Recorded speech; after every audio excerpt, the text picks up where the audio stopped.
Salut à toi et bienvenue dans cette nouvelle vidéo. Aujourd'hui on va continuer le meuble de salle de bain qu'on avait commencé il y a quelques semaines déjà, mais qui a pris un petit peu de retard. Je vais tout de suite vous raconter pourquoi. Dans cette vidéo on va notamment voir comment installer correctement des tiroirs sans se tromper. Mais avant ça, si tu es nouveau sur la chaîne et que tu ne me connais pas, moi je m'appelle Philippe, je suis ingénieur de formation, passionné de menuiserie et ici je vous partage mes expériences, mes outils et mes techniques pour faire des meubles plus beaux, plus vite, en y prenant plus de plaisir.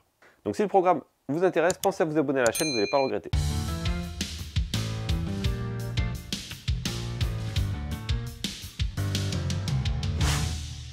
Pour les tiroirs, bien sûr que je vous ai attendu avant de les installer. Ça, c'est pas un tiroir ça, rassurez-vous. Ça, c'est pas du tout un tiroir. Ça, c'est un prototype.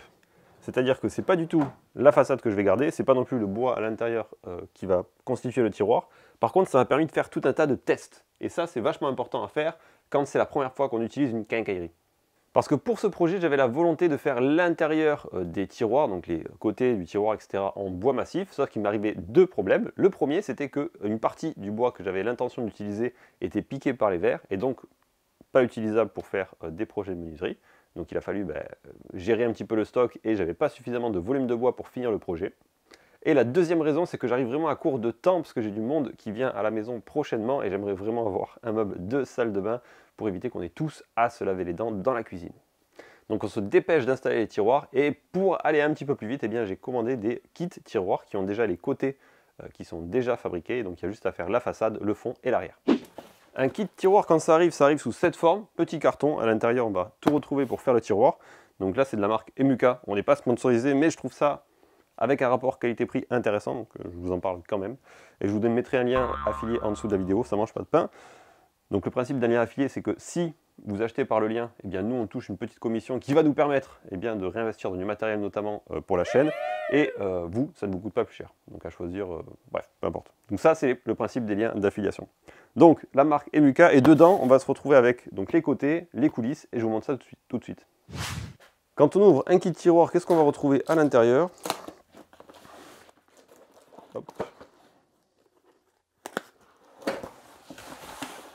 Ici, vous avez les deux coulisses, donc là, très classique, d'accord? Donc ça va vous permettre d'avoir un tiroir qui va glisser smooth.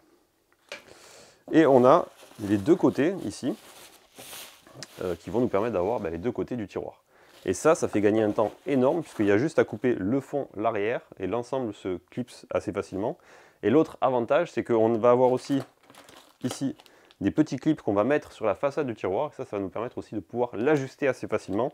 Et ça nous permet d'avoir un résultat qui est plus simple à mettre en place et plus qualitatif aussi, puisqu'on va pouvoir ajuster si on en a besoin pour que ce soit pile poil aligné avec le meuble. Mais l'inconvénient que je trouve à ce système, qui est aussi finalement le même inconvénient qu'on retrouve sur les coulisses de tiroirs plus classiques, c'est que le mode d'emploi est toujours assez compliqué à prendre en main. Et croyez-moi, j'ai un peu l'habitude des documentations techniques de par les métiers précédents que j'ai fait dans ma vie. Mais malgré le temps que je peux passer à lire correctement le doc, je me retrouve toujours avec des petits écarts. Donc c'est pour ça que systématiquement, je fais un prototype avant de passer à l'usinage de toutes les autres pièces, où j'aurais classiquement fait les 4 tiroirs d'un coup. Là, je fais toujours un prototype, et si tout est bon, ensuite seulement, je fais les 4 tiroirs d'un coup. Par exemple, ici, un des petits écarts que j'ai pu constater, c'est que si je prends exactement les codes qui me sont proposés à l'intérieur du document, ce que j'ai fait, je me retrouve avec un petit delta à ce niveau-là, qui est, ma foi, assez significatif, qui n'est pas trop pénalisant, puisque ça ne nuit pas à la fonctionnalité, mais là, ça fait que je vais venir, pour les tiroirs définitifs, faire une coupe qui sera 5 mm plus basse, pour que ce soit parfaitement aligné avec le reste du tiroir, ce sera plus esthétique. Alors ça c'est notamment dû, je pense, au fait que je n'ai pas utilisé exactement les épaisseurs de planches qu'ils attendent, mais j'ai pas vu dans le document les épaisseurs exactes de planches attendues, donc la conséquence c'est que je me suis adapté avec ce que j'ai moi, et ce que j'ai moi ça dépasse ici. Donc c'est toujours très intéressant de faire un petit prototype. L'autre avantage c'est que ça m'a permis aussi de valider si l'ergonomie du meuble était bonne, c'est-à-dire que si le jour que je vais laisser ici entre mes deux façades de tiroir est suffisamment grand pour pouvoir passer le doigt et ouvrir correctement. Donc ça c'est assez important aussi. Si vous vous retrouvez ici avec pas assez de place pour passer le doigt, ou simplement parce que l'angle ne serait pas bon et vous n'arrivez pas à attraper votre tiroir, c'est toujours assez pénible. Donc le fait d'avoir testé ça de manière réelle, ça permet de valider. Donc là, je peux usiner mes différentes pièces avec le bois massif sans me dire peut-être que ça va pas marcher. Et ce qui est trop bien aussi quand on fait un prototype, c'est que si on fait des boulettes, si on fait des perçages au mauvais endroit, si on fait eh bien, toutes les erreurs qu'on va pouvoir faire quand on met en pratique pour la première fois quelque chose, eh bien, c'est pas grave, puisque c'est un environnement qu'on a défini dans lequel on va faire des erreurs pour ajuster, pour millimétrer, pour que ce soit bon après. Donc, c'est pas, on va dire, frustrant de faire des boulettes quand on est en train de faire des tests, puisqu'on est en train de faire des tests par définition. Donc, à chaque fois que je mets en place de la quincaillerie, prototype. Donc, maintenant qu'on a ça, on va pouvoir passer à la découpe et aux usinages. Un des premiers usinages qu'on va avoir à faire, ça va être de faire les trous pour placer les coulisses de tiroirs. Et pour faire ces orifices, eh bien, il n'y a rien de plus facile que faire un gabarit. Ce gabarit, c'est rien de vraiment compliqué. Une planche de bois sur laquelle j'ai mis eh bien, les différentes distances nécessaires pour faire mes orifices. J'ai fait mes différents trous et je vais pouvoir placer mon gabarit à l'endroit où va se retrouver la coulisse et faire mes différents trous. L'avantage, c'est que ça va nous permettre très rapidement de pouvoir replacer les différentes zones de perçage sans avoir à mesurer et donc sans se tromper. Et dès lors qu'on va avoir plusieurs perçages à faire, donc là on en a 8 coulisses de tiroirs positionnées, ça va être relativement rapide grâce à ce genre de choses.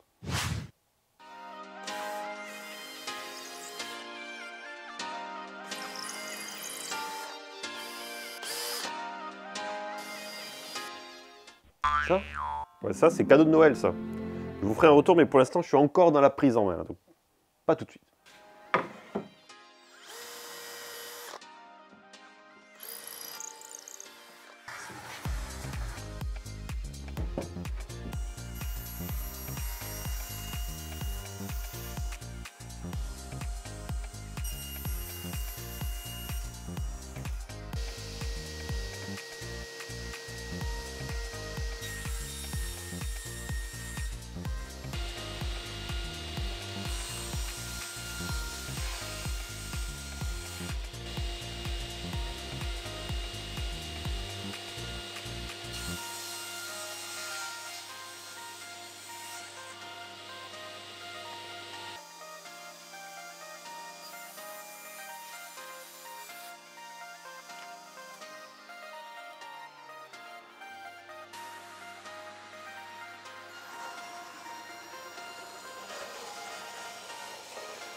Et on a enfin notre meuble qui est installé. Donc le vernis que j'ai utilisé pour protéger le bois, c'est un vernis mat, incolore, donc de la marque Blanchon. Donc je ne vais pas en parler jusque là parce que je vais attendre d'avoir testé pour voir si ça marchait correctement et si le résultat était bon.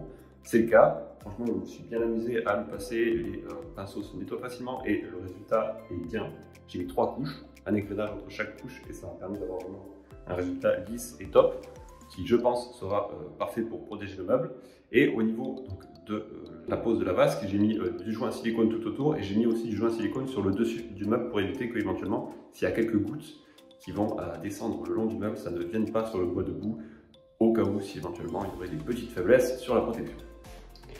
Donc vernis tout ici et aussi mis sur le côté là au-dessus du bois debout.